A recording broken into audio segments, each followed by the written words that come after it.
पता चलेगा कि भगवान हमसे प्रसन्न है या नहीं, हम जो कर रहे हैं वो ठीक है या नहीं। तो जिस प्रकार समुद्र में जब एक जहाज तैर रहा है, अपने गंतव्य की ओर आगे बढ़ रहा है, तो उसे रास्ते में मिलते हैं प्रकाश स्तंभ, जिसे लाइट हाउस कहा जाता है, और उसमें से निकलने वाले प्रकाश को ध्यान में रखते हुए वो अपने आगे का मार्ग तय करते हैं। उसी प्रकार मनुष्य जीवन में हमें प्रकाश देने के लिए आते हैं गुरु, साधु और शास्त्र। अगर कोई भी मनुष्य गुरु, साधु और शास्त्र के बताए गए निर्देश अनुसार जीवन जीता है तो अवश्य ही भगवान उन पर प्रसन्न होते हैं, और यही एक सीक्रेट है। और इसी विचार के साथ आप सबका स्वागत है आज की माघ मास की पौराणिक कथाओं की इस कथा श्रृंखला में। चलिए आज की हमारी इस कथा यात्रा को आगे बढ़ाते हैं और सुनते हैं माघ मास की सुंदर पौराणिक कथा, जिसमें इस समय हम पिछली कड़ी से पतिव्रता स्त्री के विशेष लक्षणों के बारे में सुन रहे हैं। तो चलिए आज की कथा आरंभ करते हैं। पतिव्रता स्त्री के लक्षण बताते हुए ऋषि वशिष्ठ ने आगे कहा, हे राजन, अब मैं और विस्तार से कुछ बातें बता रहा हूँ, ध्यान पूर्वक श्रवण कीजिएगा। पतिदेव जब किसी कार्यवश घर के भीतर प्रवेश करे तो पतिव्रता स्त्री अंगराग आदि से युक्त होकर शुद्ध हृदय से उनके पास जाए। तरुणी, सुंदरी, पुत्रवती, ज्येष्ठा अथवा कनिष्ठा कोई भी क्यों न हो, परोक्ष में या सामने अपने किसी सौत की गुणहीन होने पर भी निंदा ना करें। मन में राग द्वेष जनित मत्सरता रहने पर भी सौतों को परस्पर एक दूसरे का अप्रिय नहीं करना चाहिए। स्त्री पराये पुरुष के नामों का गान और पराये पुरुष के गुणों का वर्णन ना करें। पति से दूर ना रहे, सदा अपने स्वामी के समीप निवास करें। निर्दिष्ट भूभाग में बैठकर सदा प्रियतम की ओर मुख किए रखें। स्वच्छंदता पूर्वक चारों दिशाओं की ओर दृष्टि ना डालें। पराये पुरुष का अवलोकन ना करें, केवल पति के मुख कमल को ही देखें। पतिदेव यदि कोई कथा करते हों तो स्त्री उसे बड़े आदर के साथ सुने।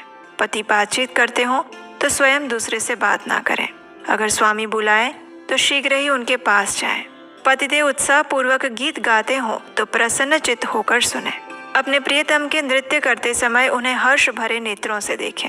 पति को शास्त्र आदि में चतुरता, विद्या और कला में प्रवीणता दिखलाते देखकर पत्नी आनंद में निमग्न हो जाए। पति के समीप उद्वेग और व्यग्रता पूर्ण हृदय लेकर ना ठहरे। उनके साथ प्रेम शून्य कलह कंकास ना करें। स्वामी कलह करने के योग्य नहीं है, ऐसा जानकर स्त्री कभी अपने लिए, अपने भाई के लिए या अपनी सौत के लिए क्रोध में आकर उनसे कलह ना करें। फटकारने, निंदा करने और अत्यंत ताड़ना देने के कारण व्यथित होने पर भी पत्नी अपने प्रियतम को भय छोड़कर गले लगाए। स्त्री जोर जोर से विलाप ना करे, दूसरे लोगों को ना पुकारे और अपने घर से बाहर ना भागे। पति से कोई विरक्ति सूचक वचन ना कहे। सती स्त्री उत्सव आदि के समय में अगर भाई बंधुओं के घर जाना चाहती हैं तो पति की आज्ञा लेकर किसी अध्यक्ष के संरक्षण में रहकर जाएं। वहाँ अधिक काल तक निवास ना करें, शीघ्र अपने घर लौट आए। यदि पति कहीं की यात्रा करते हों तो उस समय मंगल सूचक वचन बोले।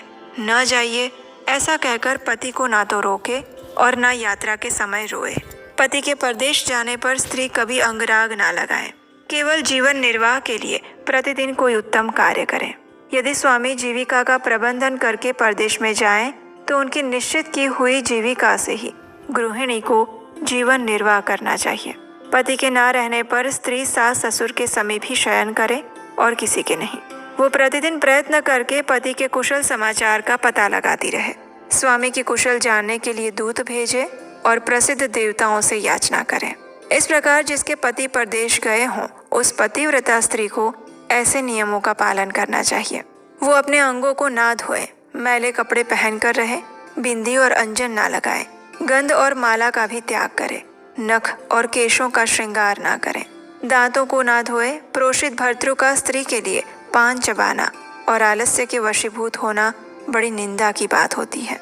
अधिक आलस करना, सदा निद्रा लेना, सर्वदा कलह में रुचि रखना, जोर जोर से हंसना, दूसरों से हंसी परिहास करना, पराये पुरुषों की चेष्टा का चिंतन करना, इच्छा अनुसार घूमना, पर पुरुष के शरीर को दबाना, एक वस्त्र पहनकर बाहर घूमना, निर्लज्जता का बर्ताव करना और बिना किसी आवश्यकता के व्यर्थ ही दूसरे के घर पर चले जाना, ये सब युवती स्त्री के लिए पाप बताए गए हैं। जो पति को दुख देने वाले होते हैं। सती स्त्री घर के सभी कार्य पूर्ण करके शरीर में हल्दी की उपटन लगाए, फिर शुद्ध जल से सभी अंगों को धोकर सुंदर श्रृंगार करे। उसके बाद अपने मुख कमल को प्रसन्न करके प्रियतम के समीप जाए। मन, वाणी और शरीर को संयम में रखने वाली नारी ऐसे बर्ताव से इस लोक में उत्तम कीर्ति को पाती है और परलोक में पति का सायुज्य प्राप्त करती है। देवताओं सहित संपूर्ण लोकों में पति के समान दूसरा कोई देवता नहीं है। जब पति देवता संतुष्ट होते हैं तो इच्छा अनुसार संपूर्ण भोगों की प्राप्ति कराते हैं और कुपित होने पर सब कुछ हर लेते हैं। संतान, नाना प्रकार के भोग, शैया, आसन, अद्भुत वस्त्र, माला, गंध, स्वर्गलोक और भांति भांति की कीर्ति, ये सब कुछ पति से प्राप्त होते हैं। और इस प्रकार मुनिवर मृगशृंग धर्म, नय, नीति और गुणों में सबसे श्रेष्ठ सुवृत्ता आदि चारों पत्नियों के साथ चीर काल तक अति रात्र और वाजपेयी आदि यज्ञों का अनुष्ठान करते रहे। वे नियम पूर्वक संसारी सुख भोगते थे और उनका अंतःकरण अत्यंत निर्मल था। इस प्रकार गृहस्थ आश्रम में निवास करते हुए महामुनि मृगशृंग की पत्नी सुवृत्ता ने समय अनुसार एक पुत्र को जन्म दिया। इसके द्वारा पितृ ऋण से छुटकारा पाकर मुनि श्रेष्ठ मृगशृंग ने अपने को कृतार्थ माना और विधि पूर्वक नवजात शिशु का जात कर्म संस्कार किया। वे परम बुद्धिमान मुनि तीनों काल की बातें जानते थे, अतः उन्होंने पुत्र के भावी कर्म के अनुसार उसका मृकंडू नाम रखा। उसके शरीर में मृग गण निर्भय होकर कंडूयन करते थे, अपना शरीर खुजलाते या रगड़ते थे, इसीलिए पिता ने उसका नाम मृकंडू रख दिया। मृकंडू मुनि उत्तम कुल में उत्पन्न होकर समस्त गुणों के भंडार बन गए थे। उनका शरीर प्रज्वलित अग्नि के समान तेजस्वी था। पिता के द्वारा उपनयन संस्कार हो जाने पर वे ब्रह्मचर्य का पालन करने लगे। उन्होंने पिता के पास रहकर संपूर्ण वेदों का अध्ययन किया। तत्पश्चात गुरु यानी अपने पिता की आज्ञा लेकर द्वितीय आश्रम को स्वीकार किया। मुद्गल मुनि की कन्या मरुद्वती के साथ मृकंडू मुनि का विवाह हुआ और तदनंतर मृगशृंग मुनि की दूसरी पत्नी कमला ने भी एक उत्तम पुत्र उत्पन्न किया। वो सदाचार, वेद अध्ययन, विद्या और विनय में सबसे उत्तम निकला, इसलिए उसका नाम उत्तम रखा गया। पिता के उपनयन संस्कार कर देने पर उत्तम मुनि ने भी संपूर्ण वेदों का अध्ययन करके विधि पूर्वक विवाह किया।